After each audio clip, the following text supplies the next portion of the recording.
Hello મિત્રો, મારી YouTube channel knowledge અપમાં આપ સૌનું ફરી એકવાર સ્વાગત છે. આજે હું તમારી સમક્ષ રિઝનિંગની થોડીક ટિપ્સ અને ટ્રિક્સ લઈને ફરીવાર હાજર થયો છું. આજે હું થોડાક બહુ મહત્ત્વના અને હંમેશા એક્ઝામમાં પૂછાતા હોય છે એવા ક્વેશ્ચન લઈને આવ્યો છું.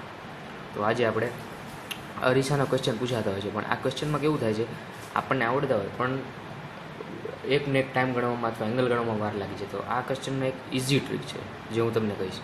જેમ આપણને અહીંયા આટલા વાગે આપેલા છે કે 4:40 થઈ છે અરીસાની અંદર, તો હાલમાં કેટલા વાગ્યા છે, તો એની માટે મેં અહીંયા લખ્યું છે એમ 12 જેટલા આપણને કીધો હોય ને, જેટલો ટાઈમ આપ્યો હોય ને એને 12માંથી બાદ કરી નાખવાનો. તો અને 12માંથી બાદ કરો એટલે આન્સર આવશે 7:20, જે આપણો જવાબ થશે.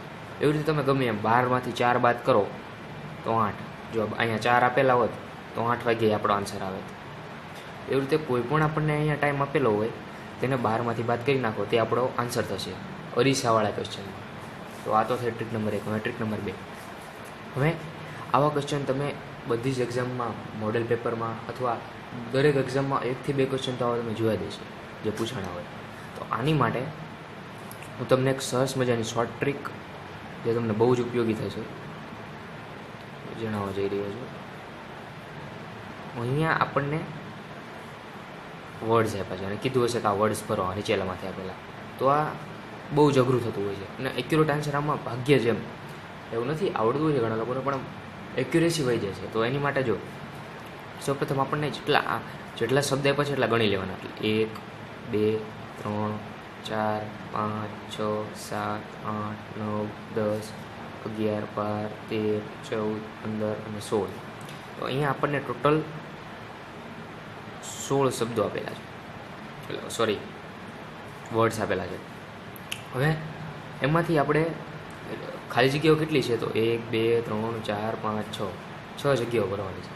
હવે આપણને 16 આંકડો આપ્યો હોય તો બધાના 4-4માં પાર્ટ પાડી દેવાના, 4 4 4. જો આની જગ્યાએ આપણને 12 આપેલા હોત ને તો એના 3-3-3-3-3માં પાર્ટ પાડી દેવાના. હવે આપણે અહીંયા 4-4ના પહેલાં પાર્ટ પાડી દઈશું. તો અહીંથી અહીંયા સુધી, અહીંથી અહીંયા સુધી, અહીંથી અહીંયા સુધી અને અહીંથી અહીંયા સુધી. આ 1 આ 2 આ 3 અને આ 4 આ પાર્ટ પાડી દીધા. હવે આ બધાને અરેન્જ કરી નાખવાનું. એટલે કે હવે અહીંયા જુઓ, આપણને ટી પહેલાં શું આપ્યું છે, આર. તો અહીંયા આર મૂકી દો.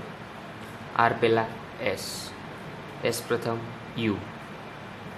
હવે યુ પહેલાં શું આપેલું છે અહીંયા આપણને, ટી અને આર. તો અહીંયા ટી અને આર અને યુ પછી તો એસ.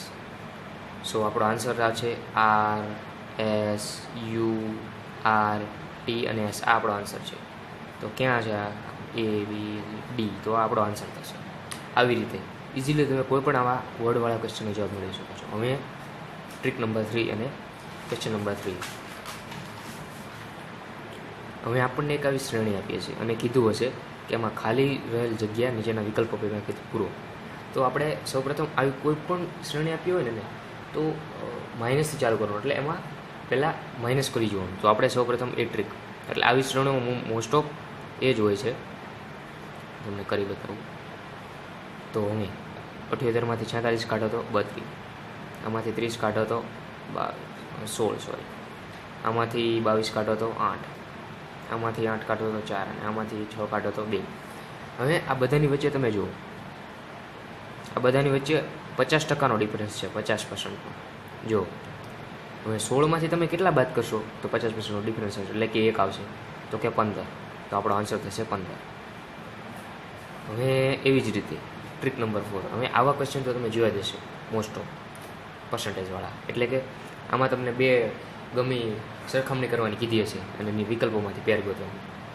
સૌપ્રથમ જે આપણને 2 સંખ્યા આપેલી જોવાની, તો આમાં જુઓ તો તમને 1 3નો વર્ગ આપેલો છે અને 1 3નો ઘન આપેલો છે.